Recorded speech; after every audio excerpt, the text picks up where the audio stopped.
Break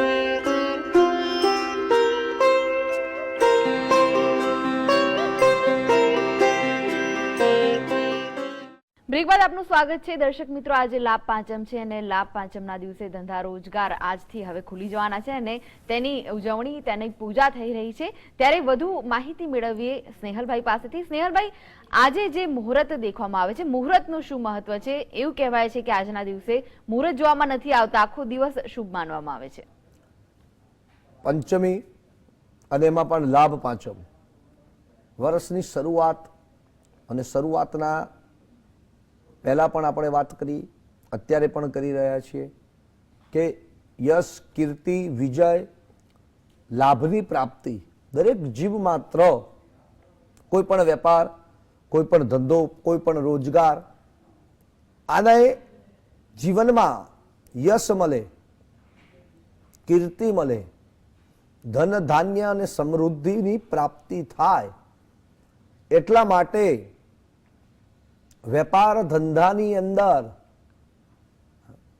ઘણા બધા ખોટા પણ કર્મો કરે, ઘણા બધા સારા પણ કર્મો કરે, પોતાના પાંચના નફાના માટે સામેવાળાનું 50નું નુકસાન થાય એવા પણ કર્મ કદાચ થતા હોય તો આ બધા જ કર્મોમાંથી મુક્તિ માટે અમાસના દિવસે, આસો મહિનાના અમાસના દિવસે ભગવાનને પાસે કરેલા કર્મોની ક્ષમા માગે, મા સરસ્વતીને પ્રાર્થના કરે કે હે મા, દિવાળીના દિવસે પ્રાર્થના કરે કે હે મા, મારાથી જાણતા અને અજાણતા, કાયાથી, વાણીથી અને મનથી અનેક પાપો થયા છે, આ પાપોમાંથી અમને મુક્તિ અપાવજો। જ્યારે લાભ પાંચમના દિવસે ભગવાનને પ્રાર્થના કરે કે અમારા ત્યાં જે પણ કોઈ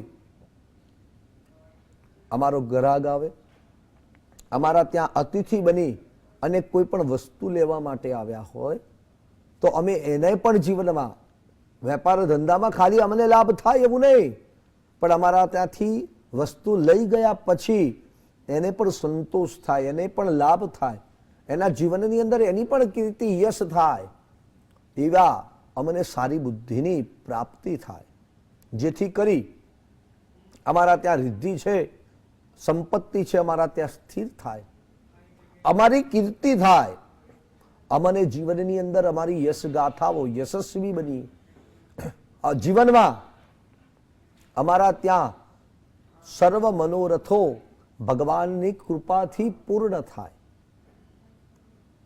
વેપારી વેપાર કરે, ધંધો કરે, યશ અને કીર્તિ માટે, સંપત્તિના માટે, એટલા માટે આ લાભ પાંચમ છે।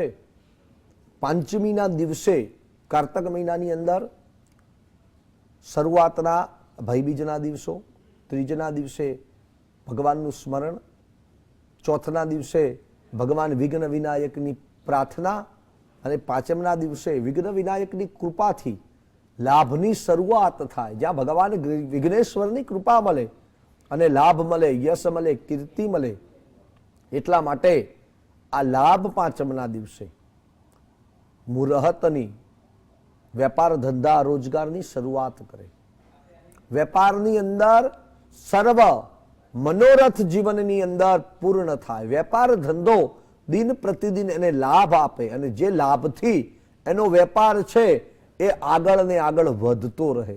કોઈ પણ માણસ વેપાર ધંધો શું કામ કરે? આગળ વધવા માટે। પોતે નાની દુકાન લઈને બેઠા હોય તો એની અંદરથી એવું વિચાર કરે કે મારા ત્યાં પણ મોટી દુકાન થાય, મને પણ યશ મળે, મને પણ કીર્તિ મળે, એટલા માટે આ લાભ પાંચમના દિવસે પૂજાઓ કરવાથી લાભની પ્રાપ્તિ થાય છે, રિદ્ધિ અને સિદ્ધિ એના ઘરની અંદર વસે છે। એટલા માટે કીધું છે કે લાભાર્થમ જયાર્થમ યશસ્વી અર્થમ, લાભ, વિજય અને યશની માટે, વિજયાર્થમ, વિજયની પ્રાપ્તિના માટે લાભ પાંચમના દિવસે કરેલું કર્મ છે એ જીવનમાં સર્વ મનોરથને પૂર્ણ કરી અને તમારા વ્યવસાય, રોજગાર, ધંધાની અંદર તમને પ્રગતિ અપાવે છે। એટલા માટે આ લાભ પાંચમના દિવસે બેન વિશેષ પૂજાઓ, વિશેષ આરાધન અને વિશેષ મુહૂર્ત કોઈ પણ દિવસે, કોઈ પણ સમયે, અને એમાં પણ શુભ મુહૂર્ત, શુભ સમયની અંદર કરવાથી અવશ્ય શુભ અને સારા ફળોની પ્રાપ્તિ થાય જ છે. જી તો સ્નેહલભાઈ, તમે અમારી સાથે જોડાયેલા રહેશો, આગળ પણ લાભ પાંચમના મહત્વ વિશે તમારી પાસેથી જાણીશું. તો દર્શક મિત્રો, આગળ તમને જણાવીશું કે લાભ પાંચમ સાથે કઈ કથા જોડાયેલી છે. તમે અમારી સાથે જોડાયેલા રહેશો. હાલ સમય છે બ્રેક લેવાનો, લઈએ બ્રેક.